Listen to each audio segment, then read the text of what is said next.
ದೇವರು ಪ್ರೀತಿಸುವ ಪ್ರೀತಿಯ ಬಿಗ್ ಜೆ ಟಿ ವಿ ಪ್ರಿಯ ವೀಕ್ಷಕರಿಗೆ ನಮ್ಮ ಕರ್ತನಾದ ಯೇಸು ಕ್ರಿಸ್ತನ ಹೆಸರಿನಲ್ಲಿ ನಿಮ್ಮನ್ನು ವಂದಿಸಿ ಸ್ವಾಗತ ಬಯಸ್ತಿದ್ದೇವೆ. ಬನ್ನಿರಿ, ಇಂದು ನಾವು ದೇವರ ವಾಕ್ಯವನ್ನು ಯೆರೆಮೀಯನ ಗ್ರಂಥ ದ ಬುಕ್ ಆಫ್ ಜೆರೆಮಾಯ ಚಾಪ್ಟರ್ 1 ಮೊದಲನೇ ಅಧ್ಯಯನ ಮಾಡಿಕೊಳ್ಳಲಿಕ್ಕಿದ್ದೇವೆ.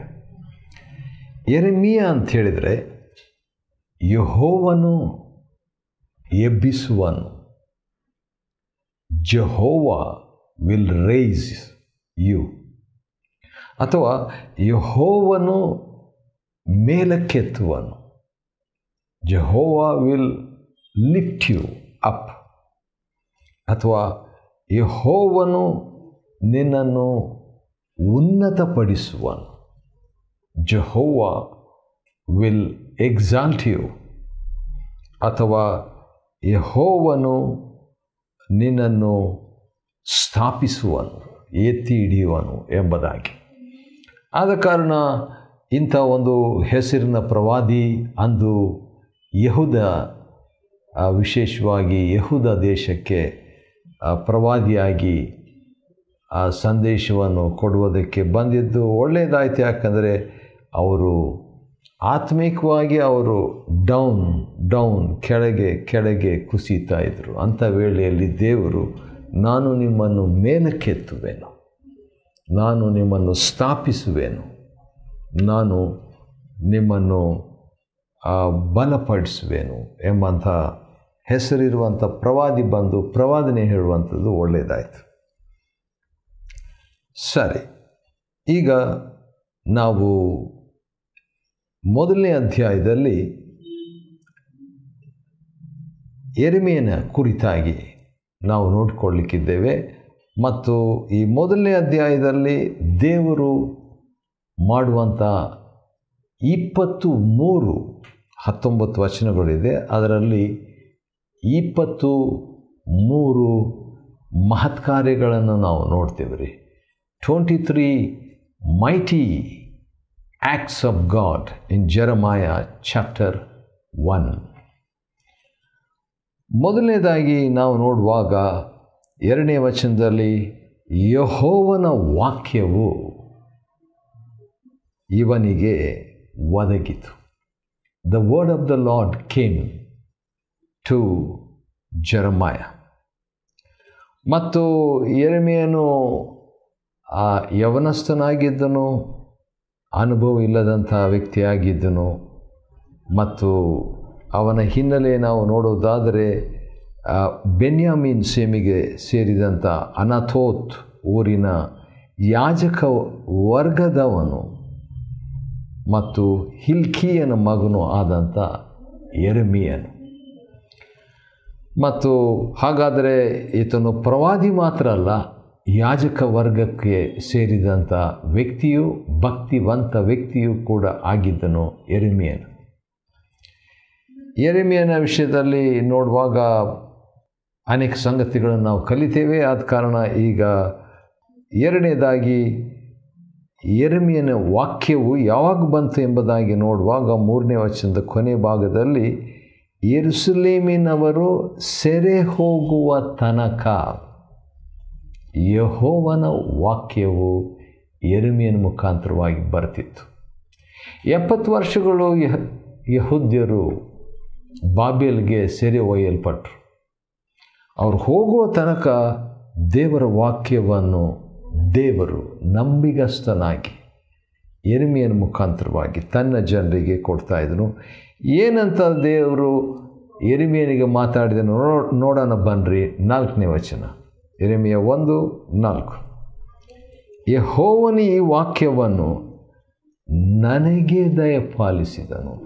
ಕೆಲವು ಸಾರಿ ದೇವರು ಹುದುವಾಗಿ ದೇವರ ವಾಕ್ಯವನ್ನು ಕೊಡ್ತಾರೆ, ಅಂದರೆ ಜನರಲ್ ಆಗಿ ದೇವರ ವಾಕ್ಯ.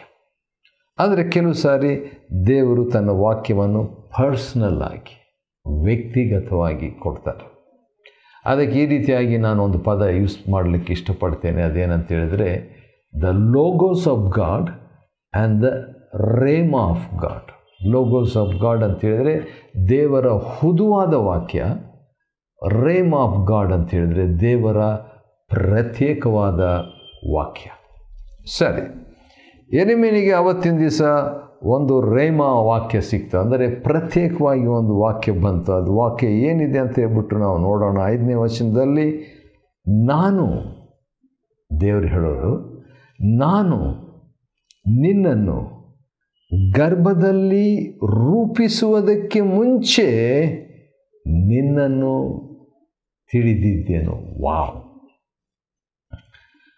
ತಾಯಿಯ ಗರ್ಭದಲ್ಲಿ ರೂಪಿಸಲ್ಪಡುವುದಕ್ಕೆ ಮುಂಚಿತವಾಗಿಯೇ ದೇವರು ಹೇಳುವಂಥ ಮಾತು, ನಾನು ನಿನ್ನನ್ನು ತಿಳಿದಿದ್ದೇನು. ಆಶ್ಚರ್ಯ ಏನು ಅಲ್ಲ, ಆದರೂ ಕೂಡ ನಾವು ಇದನ್ನು ತಿಳ್ಕೊಳ್ಬೇಕು, ಹಗುರವಾಗಿ ಭಾವಿಸಬಾರ್ದು.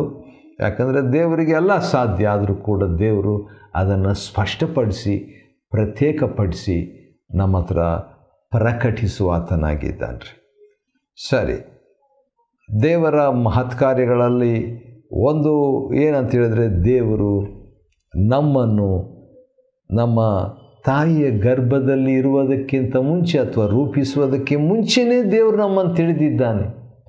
ಇಂತಿಂಥವ್ರು ಏನಾಗ್ತಾರೆ, ಹೇಗಿರ್ತಾರೆ, ಅವ್ರ ಮುಖ ಹೇಗಿರ್ತದೆ, ಅವರ ಭವಿಷ್ಯ ಹೇಗಿರ್ತದೆ, ಎಲ್ಲ ದೇವರಿಗೆ ಗೊತ್ತು. ವಾವ್! ಮತ್ತು ಇನ್ನೊಂದು ಆಶ್ಚರ್ಯದ ಮಾತು ದೇವರು ಹೇಳ್ತಾರೆ 5ನೇ ವಚನದಲ್ಲಿ. 5ನೇ ಸಂಗತಿ ಏನಂತ ಹೇಳಿದರೆ, ನೀನು ಉದರದಿಂದ ಬರುವುದಕ್ಕೆ ಮೊದಲೇ ನಿನ್ನನ್ನು ಪ್ರತಿಷ್ಠಿಸಿದ್ದೇನು. I have ordained you. ಹೌದು, ಜನರಿಂದ ಪ್ರತಿಷ್ಠೆ ಇದೆ, ಆದರೆ ದೇವರೇ ಪ್ರತಿಷ್ಠೆ ಮಾಡುವಂಥದ್ದು ವಿಶೇಷ. ಅದು ಯಾವಾಗಾಯ್ತು ಈ ಪ್ರತಿಷ್ಠೆ? ನೋಡುವಾಗ ತಾಯಿಯ ಗರ್ಭದಿಂದ ಹೊರಬರುವುದಕ್ಕೆ ಮುಂಚಿತವಾಗಿ ದೇವರು ಅವನ್ನ ಪ್ರತಿಷ್ಠೆ ಮಾಡಿಬಿಟ್ನಂತೆ. ವಾವ್! ಆಶ್ಚರ್ಯ.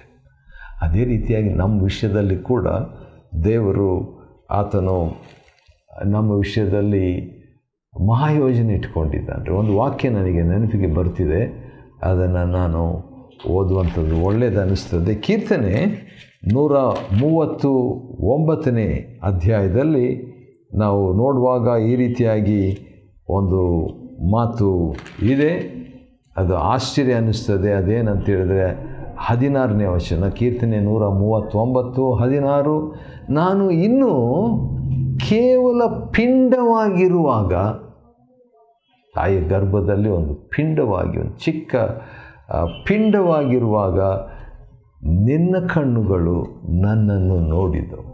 ವಾವ್! ಎಂಥ ಮಾತಿದು. ನನ್ನ ಆಯುಷ್ಕಾಲದ ಪ್ರಥಮ ದಿನವು ಪ್ರಾರಂಭವಾಗುವ ಮೊದಲೇ ಅದರ ಎಲ್ಲ ದಿನಗಳು ನಿನ್ನ ಪುಸ್ತಕದಲ್ಲಿ ಬರೆಯಲ್ಪಟ್ಟವು. ಅಂದರೆ ಒಂದೊಂದು ದಿನ ಏನೇನು ದಿನ ಹೇಗಿದೆ ಅಂತ ಒಂದು ಬುಕ್ ಇಟ್ಬಿಟ್ಟಿದ್ದಾರಂತೆ ದೇವರು. ದೇವ್ರ ಹತ್ರ ಒಂದು ಬುಕ್ ಇದೆ ಅಂತೆ.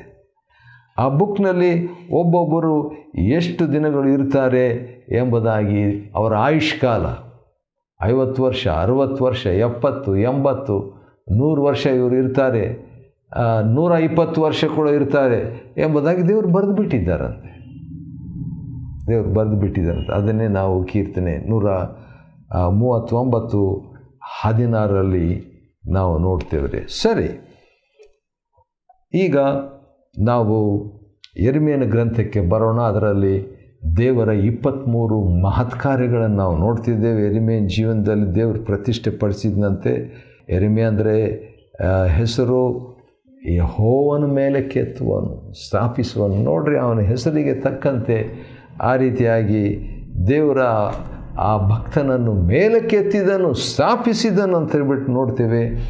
ಇನ್ನೊಂದು ಮಾತು ದೇವರು ಹೇಳ್ತಾರೆ 5ನೇ ವಚನದ ಕೊನೆಯ ಭಾಗದಲ್ಲಿ, ಜನಾಂಗಗಳಿಗೆ, ರಾಷ್ಟ್ರಗಳಿಗೆ ಪ್ರವಾದಿಯಾಗಿ ನಿನ್ನನ್ನು ನೇಮಿಸಿದ್ದೇನೆ.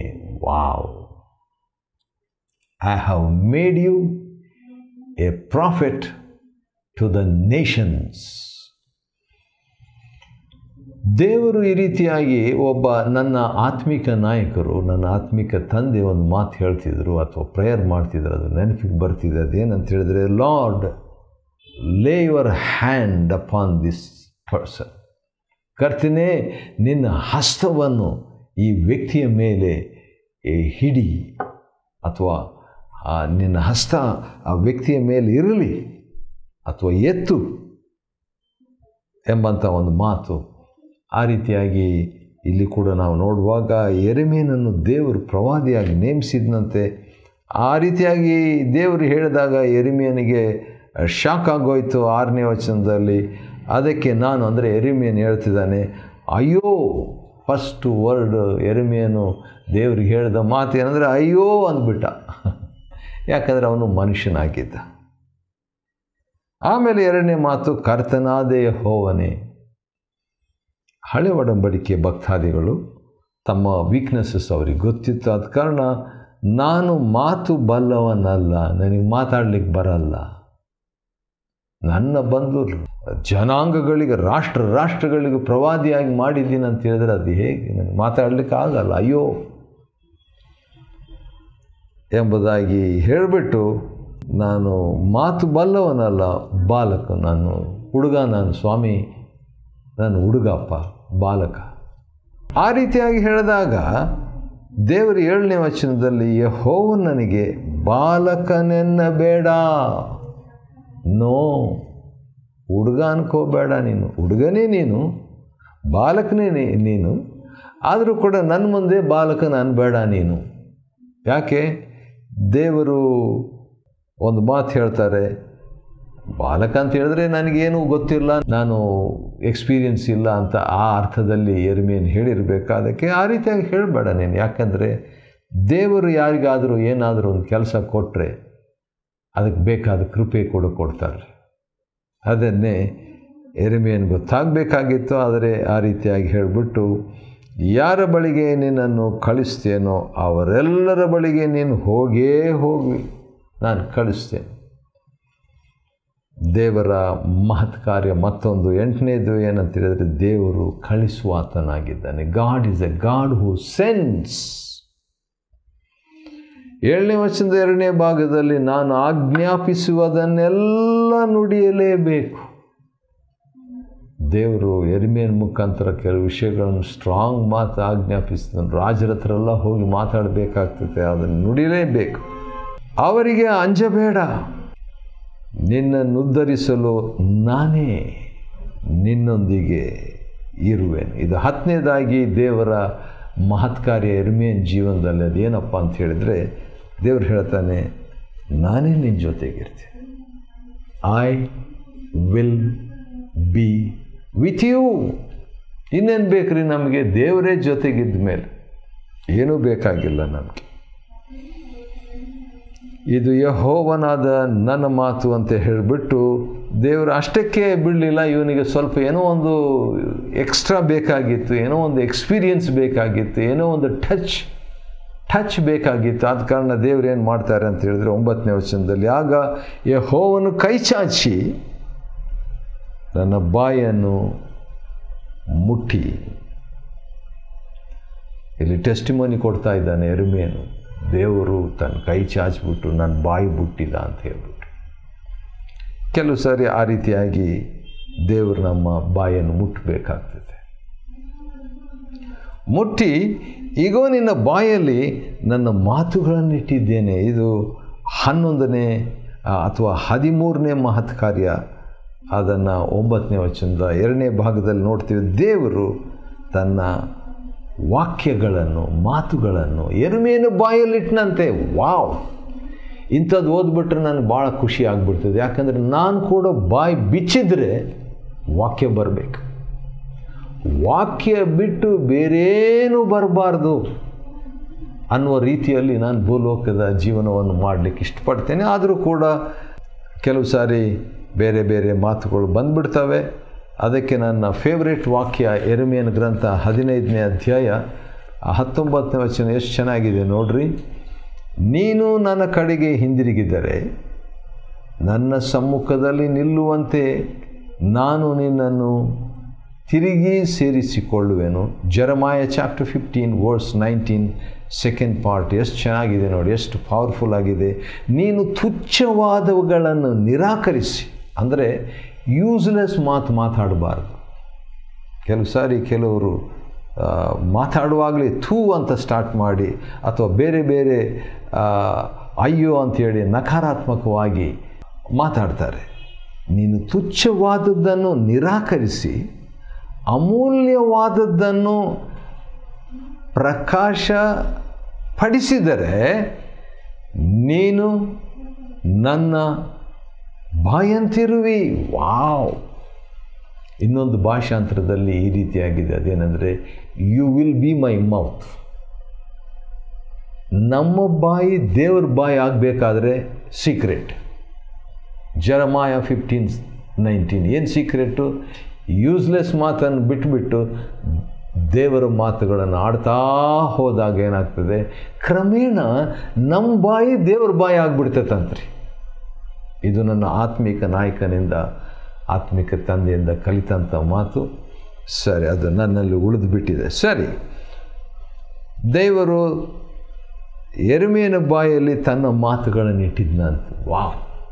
ಭಾಳ ಖುಷಿ ಆಗ್ತೈತಿ ಇಂಥ ಮಾತುಗಳನ್ನು ನಾನು ಕೇಳಿಬಿಟ್ರೆ. ಯಾಕಂತ ಹೇಳಿದ್ರೆ ಬಾಯಿ ಬಿಚ್ಚಿದ್ರೆ ದೇವ್ರ ಮಾತು ಬರಬೇಕು. ಅಂಥ ಜೀವನ ಭೂಮಿಯಲ್ಲಿ ಜೀವಿಸುವಂಥ ವ್ಯಕ್ತಿಯಾಗಿ ನಾವು ಇರುವಂತೆ ನಮಗೂ ದೇವರು ಸಹಾಯ ಮಾಡಲಿ. ಅನಂತರ 10ನೇ ವಚನದ ಕೊನೆ ಭಾಗದಲ್ಲಿ ಮತ್ತೊಂದು ಕಾರ್ಯವನ್ನು ನಾವು ನೋಡ್ತೀವಿ. ದೇವರು ಹೇಳ್ತಾರೆ ಯೆರೆಮೀಯನಿಗೆ, ನಿನ್ನನ್ನು ಈ ದಿನ ನೇಮಿಸಿದ್ದೇನೆ. Wow! I have appointed you. ಕೆಲವು ಸಾರಿ ಸರ್ಕಾರದವರು ಅಪಾಯಿಂಟ್ಮೆಂಟು ಮಾಡ್ತಾರೆ, ಕೆಲವು ಸಾರಿ ಕೆಲಸದಲ್ಲಿ ಅಪಾಯಿಂಟ್ಮೆಂಟ್ ನಮಗೆ ಸಿಗ್ತದೆ.